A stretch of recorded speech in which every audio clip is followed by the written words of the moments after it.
examples of incredible development of these ecosystems. And then lastly, I think, are the government services, which we talked about previously.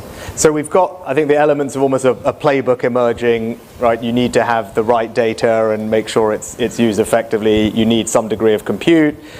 You've got appropriate regulation, as we've talked about, to build trust. And then we've got some public sector use cases as well, and an innovation ecosystem. So these are the kind of ingredients where you can start to turn these ambitions into reality and actual impact on people. I just staying on that theme, you work at an incredible company, you work with other enterprises. I talk to a lot of CEOs, and I'm struck by how they're thinking about deploying AI in their businesses, and thinking about the parallel between that and what governments should be doing. And I think there is a kind of clear parallel. I'm intrigued. I think CEOs are kind of constantly thinking about AI. I think almost any large company CEO is spending their time figuring out, am I going to get disrupted, disintermediated by AI? How do I use it to stay ahead? Where do I use it to get more efficiency and more growth? And they are driving projects from the top down. And they are saying, look, this is something that is, not a topic that could just stay with the IT department, right? This is something that has to be driven by the CEO, where we pick the use cases, we have accountability, and we start piloting these and scaling them up quite quickly. My sense is we haven't quite seen that same transition in governments yet, but I thought it's a good analogy in that, look, this has to be driven by the person at the top. At the end of the day, if you're a prime minister, and I'm sure Tony would say the same thing, and indeed has, you can only do a few things that you drive personally from the top, and this really has to be one of them. What are your kind of thoughts or advice for, I guess, both CEOs and governments about how to kind of drive the machine? What does it take to get execution on this? I mean, you've had to do that at Meta yourself, right? So you'll have a sense from there. Yeah, I think it's a mix of two things. I think first, at the highest level, you need to make it very clear that the organization will be an AI-first organization. And what that means for every organization is slightly different, but like the way that truly I think about it is that the success or failure of the organization actually entirely rests on its ability to properly embrace AI. And so that's sort of the tops-down component of it. And there's sort of a strategy that must be designed more thoughtfully. And actually, honestly, you can probably ask AI to help you design that strategy now, and it'll probably do a pretty good job. And then you need a bed of bottoms-up adoption and bottoms-up success stories. And for us at Meta, like the example of this are, we have these engineers throughout the company who are able to use AI to be 10 to 100 times more productive. And those are just such incredible examples where all of a sudden everyone else in the organization looks around and realizes, wow, this is really something that must be taken very seriously. It's not just something that the CEO or the C-level individuals are talking about, and that they're so detached from reality. It's like, no, it's very real on the ground in a very big way. And so I think you need this sort of mix of what are the success stories that cause everyone to realize how big of a shift it actually is, and then also ensure that there's a continual, there's a very clear top-down direction that this transition is mandatory. It's mandatory. Very helpful advice. Look, we're almost out of time, so maybe last final point to close on is, you're looking ahead. What are you most excited about in the development of this technology? You've touched on personal agents, other scientific breakthroughs. Where is this going, and what should governments be doing now, so that they are prepared and not playing catch up? I think the things that you can depend on, I think the pace of technology development will continue accelerating. I think this era of recursive self-improvement will feel like everything is speeding up, and I think that the technology will continue developing very quickly. I also think that the diffusion of the technology is going to accelerate. I think there's been this question for the past many years, which is everyone's talking about AI, but where is AI in my daily life? I think that that really is going to accelerate. Maybe not, it's not going to be 100 times faster, but maybe it'll be 2 or 3 times faster every year for the next many years. And I think the thing that where I really am excited about this going is, we talk about this idea of personal superintelligence within Meta, which is, how does each person have an agent that helps them accomplish the things that they're, extremely excited about? How can they help them, explore their passions, build a business, make a discovery, invent a thing,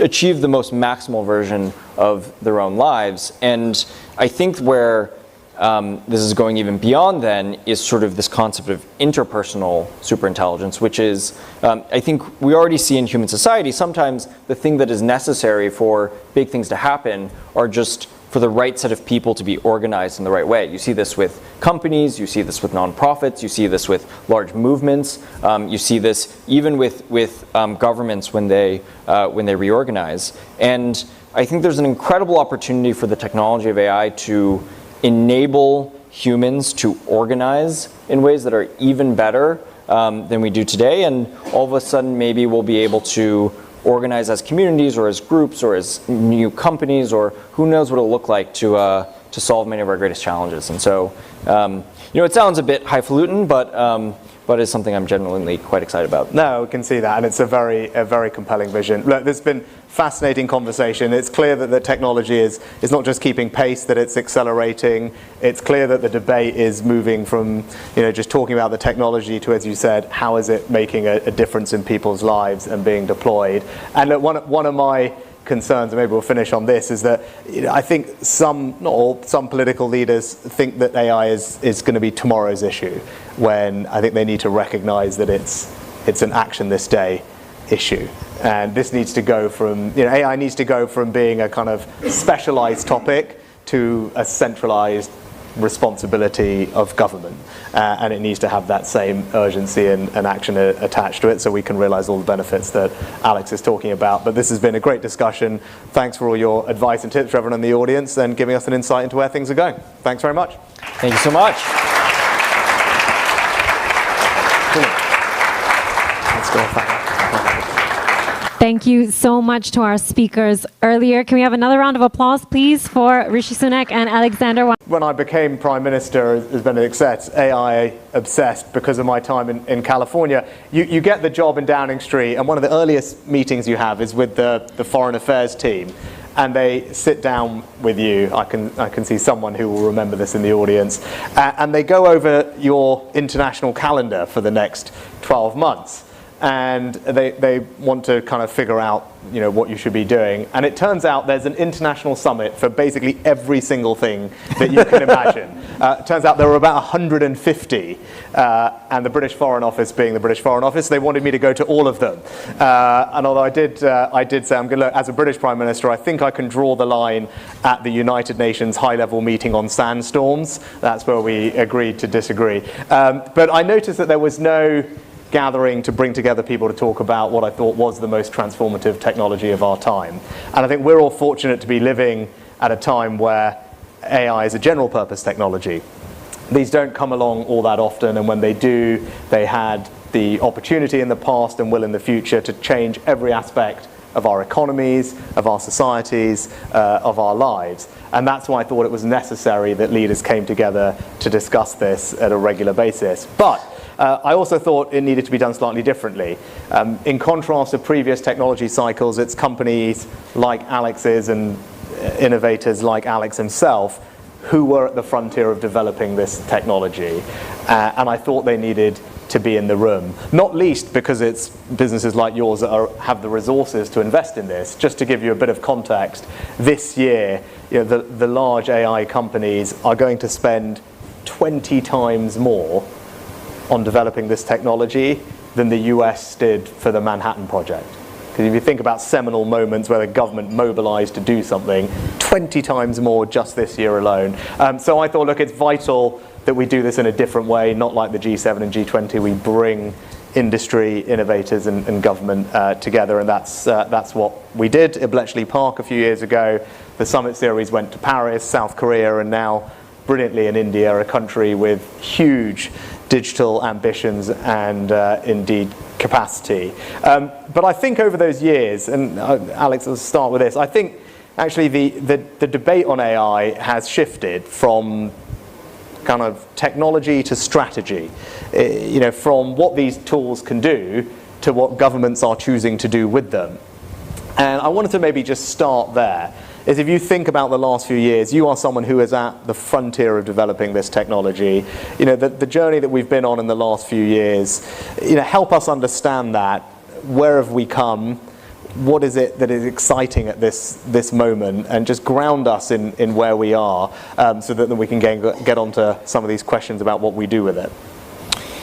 Yeah, I think, we are sitting here right now at such an incredibly exciting moment for the technology. I think we are at the beginning of a true acceleration in the technology, and in many ways it's felt like this very clear acceleration even until now. But I think we're going to see sort of 2026 is an inflection point in many ways. I think to contextualize this over the past few years, I think from 2018 through 2024, really, which is a good 6-year period, we were in the era of pre-training. So we were riding one very large exponential curve towards improving the performance of the models. And that curve was very predictable, and it sort of had clear characteristics where the more resources you put in, the more results you would get out. And there was a lot of questions at the time of whether or not this curve would continue, and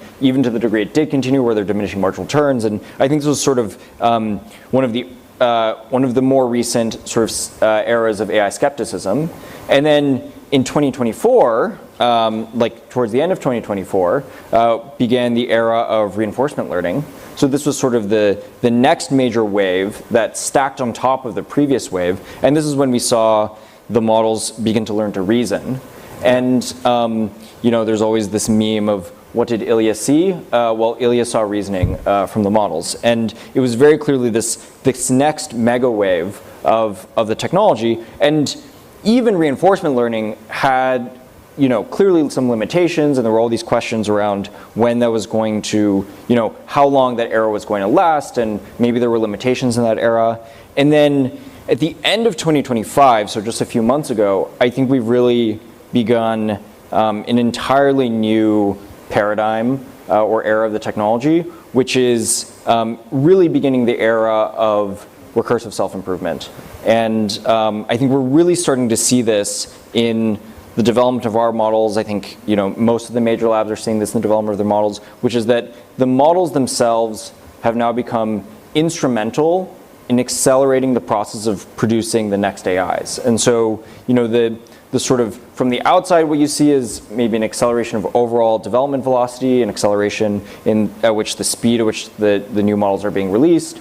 Internally, what we see is just dramatic speed ups. I think the sort of the productivity of an individual researcher has grown dramatically, and we don't expect that to stop. In fact, we expect it to kind of smoothly continue accelerating, where the output of an individual researcher and individual engineer, well, I think that itself will continue growing exponentially as the technology improves. And the other mega wave that is somewhat coincident with this new paradigm within the sort of development of the technology of recursive self-improvement is really the arrival of agents in earnest. And this is something that has been talked about since, I honestly want to say 2023, with a lot of fanfare. And for a long time, it was sort of one of these hype buzzwords that never actually lived up to the expectations. And I think also at the end of 2025, middle to end of 2025, we started to see agents actually work. And this is, these are where the models can actually start taking actions and start automating entire workflows and being sort of dramatically more productive as actual sort of entities unto themselves versus assisters. And And this era is, it started with coding agents. We're starting to see it really percolate through personal agents. This is a big part of what we believe in at Meta. And I think over the course of 2026, we will see large-scale agent deployments in many areas of the economy, many areas of the world, and the sort of, the GDP of AI, so to speak, is going to grow exponentially. Well, that is very welcome to hear. I think this you hit on something that is important, because I remember when I first started doing this in the job, the conversations were all around these scaling laws and would they continue? And you mentioned the skepticism. I mean, not only have they continued and continue to deliver this exponential growth, it feels very much like the last few months have seen an acceleration. And it's what you touched on. It's what Dario and Demis have also said to me and publicly, driven by this recursive self-improvement, that the models themselves are now able to help us develop the new models quicker. So, we're at this quite exciting, but also a moment of some anxiety because of that accelerating development timescale. So I wanted to just then talk about trust. Because I give you a story. I have two young girls, and as they're using their chatbots and things, and they're always like, please, so and so and so and so, and thank you when they finish writing their request or they get the answer back. There's lots of pleases and thank yous everywhere. And I thought that was interesting. But I said to them, look, there's you don't need to do that. There's not a person. It doesn't matter. And by the way, it costs a fortune when we have to do the compute for that. And they said to me, you know what, Daddy? They said, if AI takes over the world, we want to have been kind to the AI. And I thought that was good insurance policy. But it kind of it touches on this anxiety. They're very wise. Yeah. In that maybe across the world we're seeing these different attitudes towards AI. In countries like India, where we are, there's enormous optimism and trust. And then actually in Western countries, we're seeing that anxiety is still the kind of dominant feeling towards AI. Now, I think closing that confidence gap is as much a policy task as it is a technical one. But I'd love to just get your thoughts. I mean, obviously you are at a B2C company dealing with billions of consumers every day.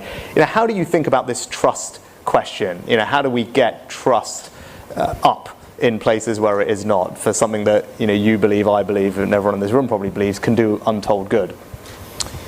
Yeah, this is one of the most important questions, and actually perhaps even more so than the technology and the development of the technology, maybe will govern how successfully the technology diffuses, more so than anything. And we think deeply about this, because our vision for the technology is that it is we can deploy personal agents that know you better than most people know you, know about your health, know about your goals, know about your relationships, know about your family and your friends, and can really help you live your life more effectively, can help you be healthier, can help you accomplish projects that you never would have had time for, can help you build the business you always wanted, can help you explore your interests. And to properly build that requires an immense amount of trust from consumers, from governments, from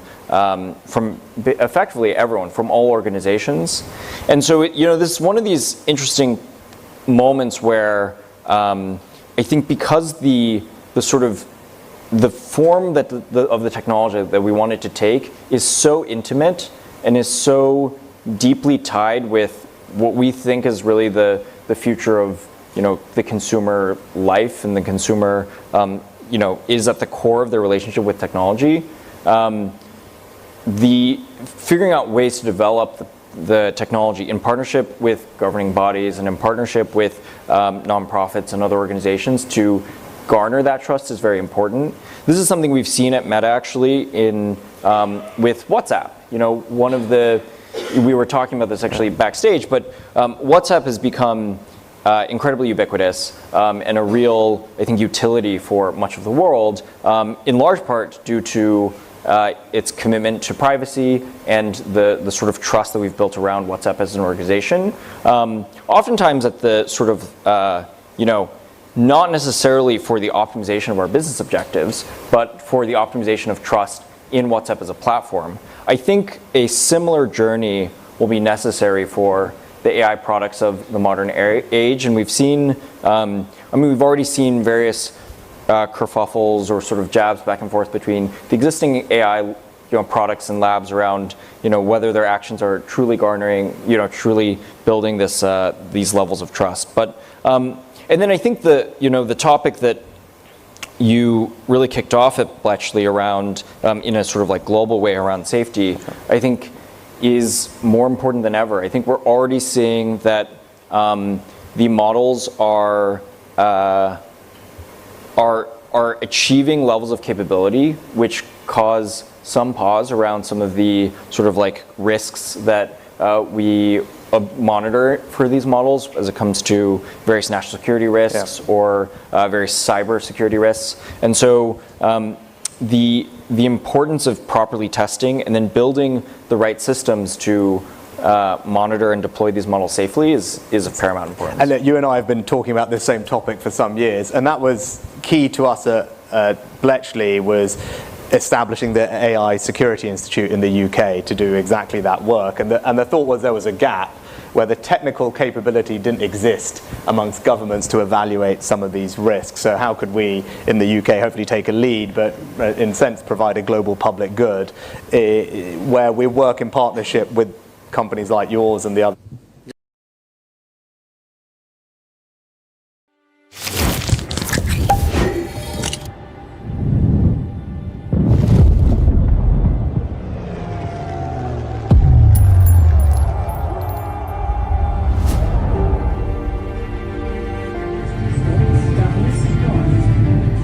Very good morning to all of you. Thank you. By an incredible panel. It's a very important topic, which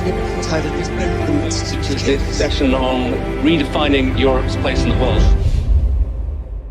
What do you think, Yuval, of what is happening in the world today? Terrible. I mean, we are going back to kindergarten. Don't politicians say they believe in God because people vote for things that resemble them? Yeah, absolutely. I mean, you cannot be elected US president if you say that you're an atheist. Right. Same for Russia, maybe. I don't think in Russia you really get elected, but okay. Does it worry you to speak about Trump in a manner that you think, can I go into America again? It's worrying that we even have to raise this question. So if religion were to be a story, and many people wrote many stories, why did the stories of the religions we have today sell? History is shaped by the human imagination, by fiction, and not just by truth. What truth? The truth ultimately is one because reality is one. There is just one reality. Reality can be extremely complex. If I were Yuval, a 25-year-old boy in India, what would you suggest I optimize for at this point of time? My gut reaction is nobody has any idea. Do you believe there is a purpose to life? And if yes, what is it? People think there is a big story, the drama of the universe. This is something I don't believe. What do you believe? I don't believe that the universe works like a story. Right. I think the ultimate reality